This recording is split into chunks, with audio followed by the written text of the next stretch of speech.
ღია ეთერში დაგიბრუნდით გადაცემით ჩვენ აქ ვართ, როგორც ყოველთვის, ძალიან საინტერესო თემით, საინტერესო სტუმარი გვეწვია. ლევან ყიყიშვილი, უსინათლო ადამიანის ცხოვრება, განვლილი გზა და არსებული რეალობა, ეს იქნება ჩვენი საუბრის თემა. ლევან, მოგესალმებით.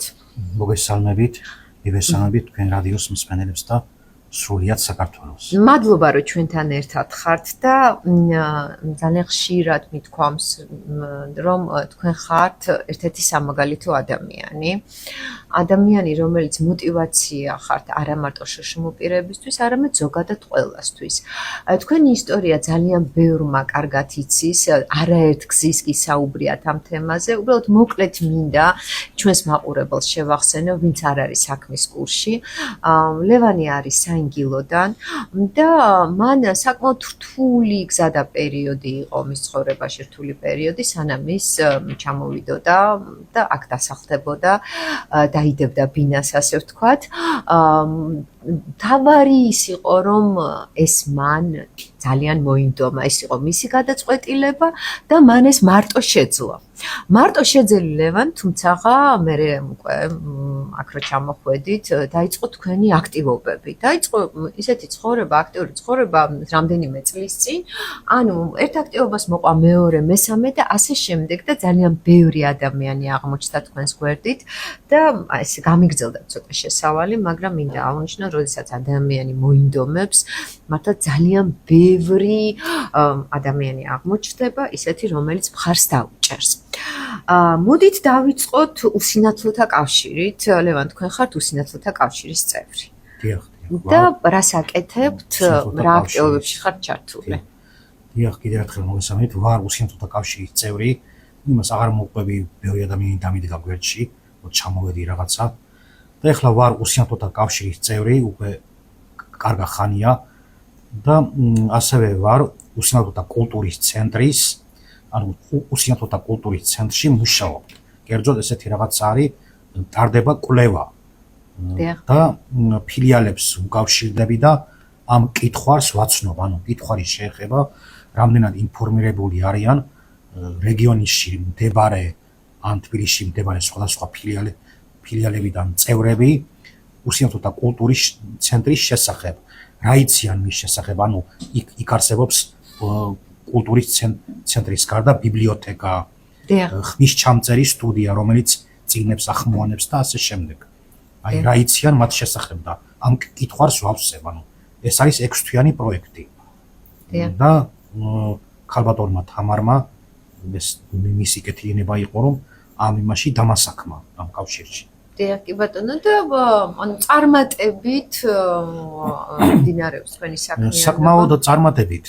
შეიძლება რაიმე ჩავარდნაც იყოს, მაგრამ თქვათ ზოგიერთმა, ანუ იმ კითხვას ყველას ვაცნობ და ვინც იცის, თქვათ, რაც იცის, იმ პასუხებს წერ, თუ არ იციან, თქვათ, რაღაცა კულტურის ცენტრის შესახებ, ან რაღაცა უარყოფით პასუხს წერ. რომ ეს კვლევა მიზნად ისახავს იმას, რომ უფრო მეტმა ადამიანმა გაიგოს უსინათლოთა კულტურის ცენტრის შესახებ. თუ რა მდებარეობს იქ, არის ასევე ჩოგბურთის ფედერაცია, უსინათლოთა მაგიდის ჩოგბურთის ფედერაცია. დიახ, და თქვენ ხართ? კი, მე აქაც დავდივარ, ანუ პარასპორტით დაკავებული. კი, პარასპორტით ამ ხრი ვარ დაკავებული, სხვა პარასპორტით სამწუხაროდ ვერ ვარ, ჩემი ფიზიკური მდგომარეობიდან გამომდინარე. ეს ჩემთვის ხოთაშორის უკვე ადვილია, ანუ თამაშობ ტენისს, ანუ ჩოგბურთს და საკმაოდ წარმატებითაც, ასე ვთქვათ. და ეხლა მაისში გეგმება ჩემპიონატი. გისურვებთ წარმატებას. და მე მინდა რომ აქ მივიღო მონაწილეობა და ბატონმა ალექსანდრე შაქარაშვილმა მითხრა, რომ საკმაოდ წარმატებით თამაშობო, მწვრთნელი, რომელიც არის არაჩვეულებრივი ადამიანი და მიიღებინებ მონაწილეობას ჩემპიონატში. ლევან, წარმატებებს გისურვებთ ამ მიმართულებით, ჩვენ ძალიან ბევრ თემაზე უნდა ვისაუბროთ, არ მინდა რამე გამომრჩეს. ანუ რაც შეეხება სტარტს, თქვენ დაიწყეთ კოლეჯის სპექტრიდან. დიახ, პირველი როდესაც ჩამოხვედით საინგილოდან, მე ვიცი, რომ თქვენ კოლეჯ სპექტრში ფაქტურად რამდენიმე წელი გაატარეთ და აბსოლუტურად ყველა პროგრამაში იყავით ჩართული. მოდით დავიწყოთ ამით, ხო? დიახ. 2019 წელს მე როდესაც ჩამოვედი საქართველოში პირდაპირ კოლეჯ სპექტრში ჩავირიცხე, ასე ვთქვათ. ჯერ იყო მოსამზადებელი პერიოდები და სპექტრში მე ვსწავლობდი, ანუ მაინტერესებდა კომპიუტერული პროგრამები, ინფორმაციული ტექნოლოგიები. მაგრამ აღმოჩნდა, რომ სამწუხაროდ მე შევედი ვებ დიზაინის პროგრამაზე. ანუ ეს სამწუხაროდ არ გაგვიმართლა იმ მხრივ, რომ ჩვენი ხმოვანი პროგრამა ვერ აღიქვამდა ამ ვიზუალურ გამოსახულებას. მაგრამ პარალელურად დირექციამ და ბატონმა მათემ გააკეთეს ის, რომ ასევე ვსწავლობდი Excel-ის ადმინისტრირებას, თქვათ, Windows-ის გადაყენება, დრაივერების დაინსტალირება, Word-ის და Excel-ის ფაილებში მუშაობა, რაც საკმაოდ დღეს გამომადგა ეს ყველაფერი. კი ბატონო. და შემდეგ უკვე თქვენ საპატრიარქოშიც, ასე ვთქვათ, პარალელურ რეჟიმში, ხო, თუ არ ვცდები, ახლა შეიძლება წლებში აცდენა მქონდეს, დაიწყეთ საქმიანობა, დღემდე საქმიანობთ და კონკრეტულად რას აკეთებთ? როდესაც შემდგომ ჩამოვედი კოლეჯის შემდგომ თბილისში, ანუ საპატრიარქოს საზოგადოებასთან ურთიერთობის სამსახურის ერთ-ერთი თანამშრომელი ვარ. ანუ მე მავალია ის, რომ საპატრიარქოს გავაცნო მთლიანად უსინათლოთა კავშირი, მასში არსებული, თქვათ, არის ანსამბლები არიან, ვაჟთა და ქალთა ანსამბლები და ასევე სხვა წრეები. ანუ მე ვარ კოორდინატორი საპატრიარქოსა და უსინათლოთა კავშირის შორის. ანუ უამრავი რაღაცა მოეწყო, თქვათ, იყო მომლოცველობითი გასვლა ცხეთაში, სხვადასხვა ადგილებში, მოვილოცეთ სხვადასხვა სიწმინდეები და ამაში მე ჩავთე სხვადასხვა ადამიანებს. და საკმაოდ კარგად მიმდინარეობს ეს ყველაფერი, ანუ საზოგადოებასთან ურთიერთობის, კი, ვაგრძელებ. საზოგადოებასთან ურთიერთობის სამსახური ძალიან აქტიურად მუშაობს ჩვენთან და აი ჩემი იმით ვეცადე, რომ ანუ სასულიერო პირები უფრო დაახლოებულიყვნენ უსინათლოებთან და მოესმინათ მათი გასაჭირი, ну, ვისაც რა აწუხებს, თქვათ რაღაცა და შედგა უამრავი გაცნობითი ხასიათის, ასევე ხმოვანი წიგნები გამოვიდა, თქვათ, ბერი გაბრიელ კიკოძის ქადაგებები სხვადასხვა, ისინი გახმოვანდა უსინათლოებისთვის ქართულ ენაზე. და მათ შეუძლიათ, რომ ეს მოისმინონ ეს ქადაგებები და კიდევ უამრავი რაღაცა იქნება მემჯერა. კი ბატონო. წარმატებებს გისურვებთ, რა თქმა უნდა, ამ საქმიანობაშიც და ამავდროულად თქვენ ხართ განსაკუთრებული ჟურნალის კორესპონდენტი. კი, ეს ერთი წლის უკან მოხდა. ბატონი ნუგზარ ჯიაბერაშვილი, პრემია ივერიის დამაარსებელი, რომელიც არის ძალიან კარგი ადამიანი. ჩვენ გავიცანით ერთმანეთი და მან შემომთავაზა სხვადასხვა ესეთი რაღაცა, რომ თუ შეიძლებაო, რომ თქვა ესეთი რაღაც სამსახურში მოგთავაზებო, რომ აი კორესპონდენტად იმუშაო ჩვენთან. მე ჯერ დავფიქრდი, ანუ რაღაც ესეთი რაღაცა საერთოდ არ გამიკეთებია, ვარ არაპროფესიონალი, ვაღიარებ, მაგრამ ნელ-ნელა ვსწავლობ ამას და სხვადასხვა კარგად გავართვი თავი.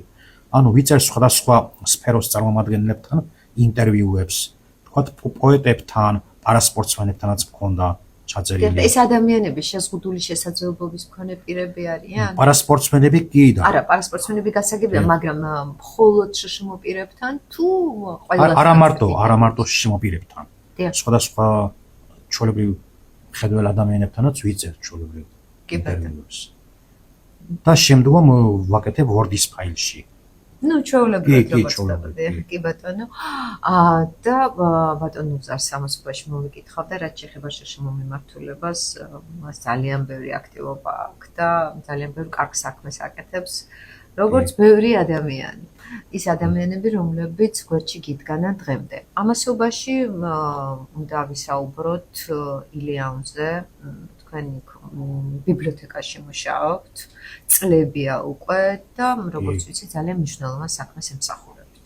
სხვათა შორის მე მინდა აღნიშნო ერთი რაღაცა, რომ კოვიდის შემდგომ, როდესაც ჩამოვედი თბილისში, ჩემი პირველი სამსახური იყო ილიაუნი. ილიაუნის ბიბლიოთეკა, რომელშიც აი აღფრთოვანებული ვიყავი. დიდი მადლობა, ვინც თქვათ დამასაკმა და მუშაობ დღესდღეობით ილიაუნის უნივერსიტეტში. აქ ვაკეთებ მათ საიტზე არსებულ კატალოგებს, ანუ წიგნს, რომელიც თქვათ ხმოვანი პროგრამა ვერ კითხულობს ამ წიგნს, მე შემიძლია გადავიყვანო ტექსტურ ფორმატში, ან კონვერტაცია მოვახდინო იმის ტექსტის და ჩვეულებრივ გასაგებად წასაკითხი გახდეს. ან თქვათ ისეთი რაღაცა არის, რომ ჩვენი ხმოვანი პროგრამა ვერ აღიქვავს დასკანერებულ წიგნებს და ესეთი პროგრამა არსებობს, მე შემიძლია ტელეფონით ტექსტურ ფორმატში გადავიყვანო ეს წიგნები და გავაკეთო, რომ იქ სპეციალური საჭიროების მქონე თქვათ უსინათლო სტუდენტი, რომ ისწავლის ილიანში, თავისუფლად ხელი მიუწვდებოდეს ამ სამეცნიერო თუ სხვადასხვა სახელმძღვანელოებზე. და იქ Word-ის ფაილში ვაკეთებ ესეთ რაღაცას, რომ აი უწერთ ან ეს წიგნი ადაპტირებულია ხმოვანი პროგრამისთვის, ან არ არის ადაპტირებული ხმოვანი პროგრამისთვის და შემდგომ ცალკე იმ წიგნებს ვაკეთებთ, რომ იყოს ადაპტირებული ხმოვანი პროგრამისთვის და ყველა უსინათლომ შეძლოს მისი კომპიუტერი თუ ტელეფონის მეშვეობით წაკითხვა. კი ბატონო. წიგნების. დიახ, ლევან, თქვენ აი პარალელურ რეჟიმში ძალიან ბევრ საქმეს აკეთებთ და მართლაც ამაზე დავიწყე საუბარი და ამით მინდა გავაგრძელო, ხართ ერთ-ერთი სამაგალითო ადამიანი და რამდენად გიწყობთ ხელს პერსონალური ასისტენტი, ესეც რა თქმა უნდა ძალიან მნიშვნელოვანია, თქვენ ჩართული ხართ თბილისის მერის არსებულ პროგრამაში პერსონალური ასისტენტის მომსახურებით მოსარგებლებს ანდებთ. რამდენად გაგიადვილად ცხოვრება? სხვათა შორის ეს წელ შარშან 2025 წლის 1 დეკემბრიდან, ანუ ძალიან დიდხანს ველოდი ამ პროგრამას, რომ ეს ვაუჩერი ჩემთვისაც, ასე ვთქვათ, მოსულიყო და მე დიდი ხანია ვარ ამ პროგრამაში ჩართული ვიყავი, მაგრამ ველოდებოდი, როგორც ყველა ელოდებოდა, მეც ველოდებოდი ამ ვაუჩერს და 1 დეკემბრიდან ოფიციალურად უკვე სერვისი მომეწოდება. საკმაოდ აი ამ ყველაფრის მიუხედავად, ანუ რაიმეებშიც ვარ ჩართული, ჩემთვის ერთადერთი პრობლემა იყო ხოლმე ასისტენტის პრობლემა, რომელიც ვთქვათ ასისტენტი არ მყავდა და აი გადაადგილების პრობლემა, ეს ყველა უსინათლოა ახლა ვიღაცას არ ცალია შენთვის რაღაცა ისის და სხვათა შორის ძალიან გამიადვილა და დღეს აი თითქმის შემიძლია ვთქვა, რომ ამოვისუნთქე, რომ ეს პროგრამა მეც მერგო და ასე ვთქვათ ამ პროგრამაში ჩავერთე. აი მართლა ესეა, იმიტომ რომ ჩემთვის ეს ცალკე პრობლემაც იყო. ბევრ რაღაცაში მიჩდი და ხელს როდესაც გვერდით არ აყავს ადამიანი, რაც პერსონალური ასისტენტი. ეს ჩემთვის ძალიან დიდი რაღაცაა. კი ბატონო და აი ლევან, ნახეთ თქვენ ახლა ძალიან ბევრი ადამიანი გისმენთ, გიყურებთ, მათ შორის სინათლო ადამიანები შეიძლება არიან ისინი, აი ვინც ჯერ ვერ გადადგეს ეს პირველი ნაბიჯი, აი ეს ნაბიჯები, მოდით ასე ვთქვათ, რომელიც მე გადადგით წლების წინ, მარტო. აი რას ეტყოდით ასეთ ადამიანებს? თავარი არის, მე ვფიქრობ, რომ მონდომება და აი გულში, ანუ შენი თავისადმი რწმენა და ღმერთისადმი რწმენა, რა თქმა უნდა, პირველ რიგში ღმერთისადმი რწმენა და შენი თავის რწმენაც, რომ აი თავდაჯერებული იყო ადამიანი და შემდგომ აუცილებლად გამოჩნდებიან ის ადამიანები, ღმერთი გამოვიგზავნის, რომლებიც თქვათ ხარს თაგ დაგიჭერენ და შენ გვერდით იქნებიან. ანუ შეიძლება მართლა რა თქმა უნდა, მეც მარტო არ მიმიღწევია ამ ყველაფრისთვის, მაგრამ მარტო მე რომ მომდომებოდა, ანუ ჩემი მომდომებაც იყო თავარი, აუცილებელი ეგ იყო. მაგრამ ანუ გვერდშიც უნდა ყავდეს ისეთი ადამიანები, რომ мотиваცია მოგცენ, დაგიდნენ ზოგი სიტყვით. დღეს ადამიანს აი ერთი თბილი სიტყვაც რო უთხრა დღევანდელ დღეს, ესე აი დიდი რაღაცაა შვება ადამიანისთვის, ხო? ისეთი დრო თქვათ. ხო და ამის გარდა კიდევ ზოგი მატერიალურად, ფიზიკურადაც გვერდში დგომა და ასე შემდეგ. ანუ მე ვფიქრობ, რომ არ უნდა ჩაიკეტნონ დღეს ადამიანები, აი მაინც ყველაფერს უნდა ეცადნონ, რომ აი იბრძოლონ. მე ამას ვეთყოდი და გამოუვათ აუცილებლად. კი ბატონო. მე ეს ემწამს. დიახ. ნამდვილად ასეა, გეთანხმებით და როდესაც ადამიანი თავად არის მონდომებული, სხვა ადამიანებსაც უჩნდება. აი მე დიახ მორწმუნე ვარ და დიახ და ამას ვიტყვი. მე ჩემ თავს ზოგადად მორწმუნედ ვთვლი და ერთს ვიტყვი რა, აი რეალობაა. ესეთი რაღაც არის კაცთაგან შეუძლებელი, ღვთისთვის შესაძლებელიაო, ანუ ეს ყველაფერი აუცილებლად მოხდება ადრე თუ გვიან. კი ბატონო და აი ეს თქვენ ცხოვრებაში მოხდა. მე უკვე წლები თქვენ თვალყურს გადავნეთ ჩვენ უკვე წლები ურთიერთობა სატელეფონო არაერთხელ გქონია კავშირი თქვენ არაერთხელ ჩამერთეთ მე გადაცემაში თუმცა აი დღეს პირველად მოხვედით სტუდიაში და ძალიან მიხარია ჩემთვის ძალიან დიდი პატივია თქვენი მასპინძლობა და აუცილებლად რა თქმა უნდა ვისაუბროთ გამოწვევებზეც აი დღეს თქვენი ყველაზე დიდი გამოწვევა რა არის გამოწვევა აი თუნდაც დავუშვათ ეს იქნება ინფრასტრუქტურული კუთხით გაქვთ თუ არა პრობლემა გაქვთ თუ არა რამე პრობლემა იქნება დავუშვათ გადაადგილების კი აღნიშნეთ რომ ძალიან მნიშვნელოვანია პერსონალური ასისტენტის პროგრამა რომელსაც თბილისის მერია ახორციელებს და თქვენ გაგიადვილდათ ცხოვრება კი გამიადვილდა კი სხვათა შორის მეც ვიტყვი რომ ანუ დამოუკიდებლად მე პირადად შემიძლია რომ ტაქსი გამოვიძახო და კი ჩვეულებრივ ეგ შემიძლია მაგრამ აი ინფრასტრუქტურას რაც შეეხება ანუ ჩვენ როდესაც ხშირად მე და ასისტენტი გადავადგილდებით ტრანსპორტით ეს არა მარტო მე მეგონი ბევრ სინათლოს აქვს ის რომ აი შეიძლება რა თქვა ზოგან ხმოვანი გაჩერებები ანუ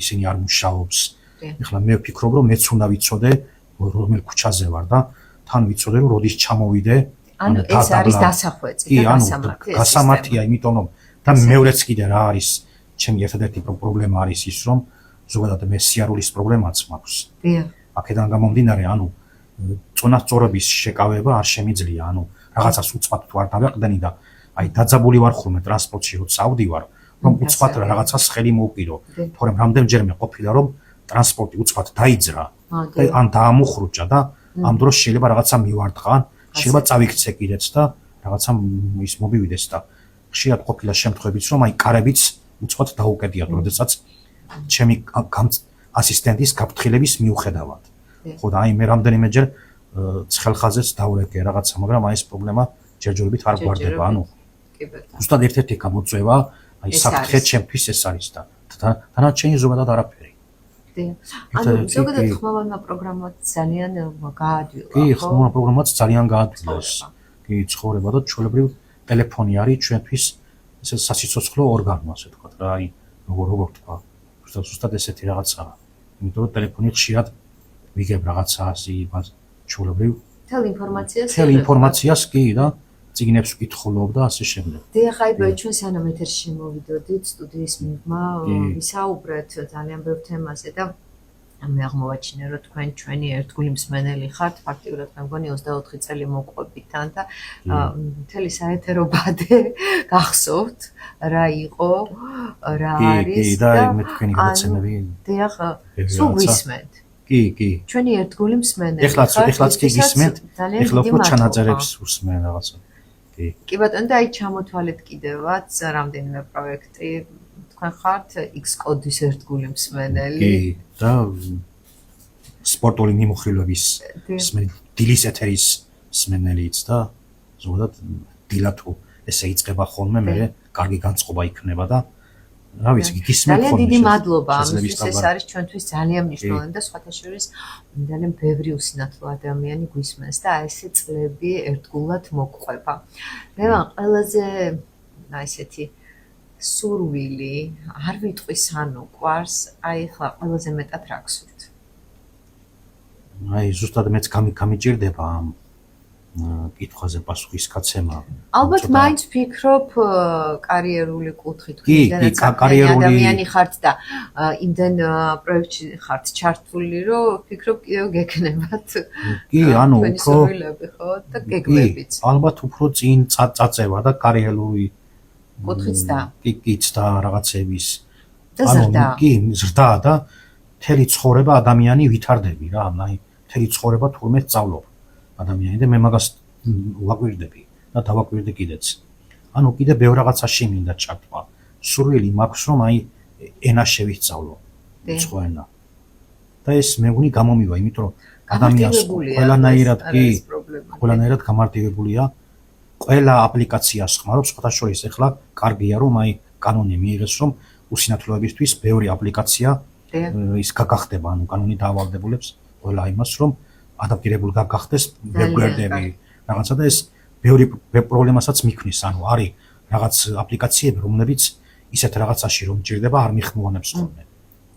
კი, ანუ ბევრი აპლიკაციას ხმარო, გამოძახებებს და ასე შემდეგ. რა თქმა უნდა. Globus, Ornabits და ასე როგორც შემდეგ. ყველას. კი, ჩვეულებრივ ყველა შემიძლია. გჭირდებათ აბსოლუტურად. კი, ყველა გჭირდება და ბევრი რაღაცა არის დასახვეწი.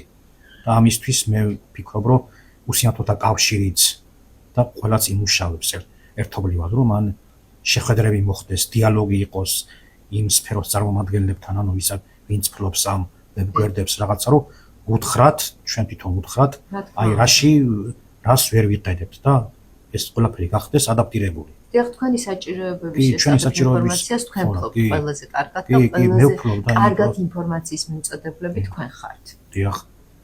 კარგი ინფორმაციის მიწოდებლები ჩვენ ვართ და მე ჩემსაც ვეთყოდი თქვათ, ანუ ვის რა პრობლემა აქვს ყველა, რომ დავსხდეთ და ესეთი დიალოგური ის რომ შედგეს, ეს უფრო კარგი იქნება იმათვისაც.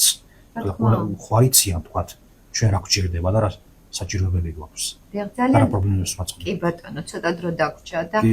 მაინც მინდა პარალელი გავატაროთ, ანუ აი თუნდაც 5 წლის წინანდელი რეალობა და დღევანდელი რეალობა რო შევადაროთ ერთმანეთს.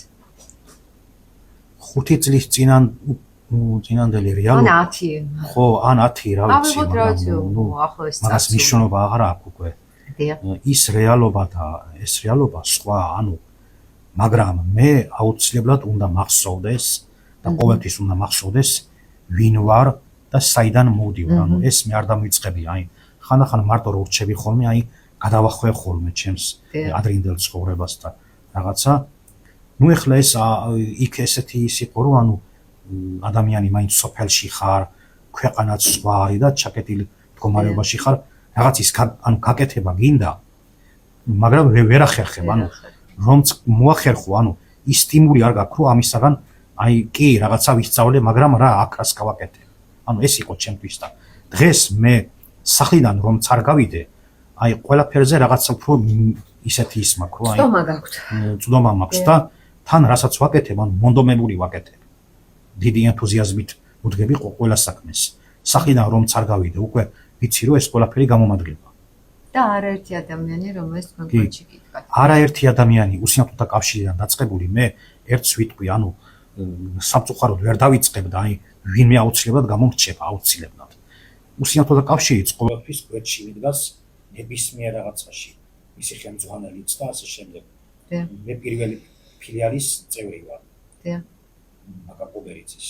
და ყველა შეგიძლიათ მადლობა უთხრათ. აბსოლუტურად, იმიტომ რომ აუცილებლად ვიღაცა გამომრჩება და ჩამონათვალი დიდია ამ ძალიან დიდია და ადამიანების. უშველებელია, ძალიან დიდია და მე მინდა ყველას აი საერთოდ საპატრიარქოდან, სამოდელოებიდან და კი ბატონო. კავშირიდან, ასევე ყველა იმ ადამიანს, ვინც მე გვერდში დამიდგა ასეთი წარმატებისთვის, რომ იმეღწია და ყველას აბსოლუტურად თბილისის მერიასაც გადავუხდით მადლობას, რომ ეს ასისტირების პროგრამაში მეც ვარ და გავს ასისტენტი დღესდღეობით. დევან, წარმატებებს გისურვებთ. ძალიან დიდი მადლობა, რომ გვესტუმრეთ და კიდევ ერთხელ ვიტყვი, რომ თქვენ ხართ ერთ-ერთი სამაგალითო ადამიანი. და მე დარწმუნებული ვარ, რომ მომავალშიც ძალიან ბევრ სასიკეთო საქმეს გააკეთებთ. ძალიან ბევრ პროექტში მიიღებთ მონაწილეობას და კიდევ ბევრჯერ გვესტუმრებთ. კი, უღრმესი მადლობა. თანათანობით გასიახლეებიც იქნება ვისაუბრებთ იმაზე. სიამოვნებით. დიდი მადლობა, ლევან ყიყიშვილი იყო ჩვენთან ერთად. დროებით მე მალე დაგიბრუნდებით, ეს იყო გადაცემა ჩვენ აქ.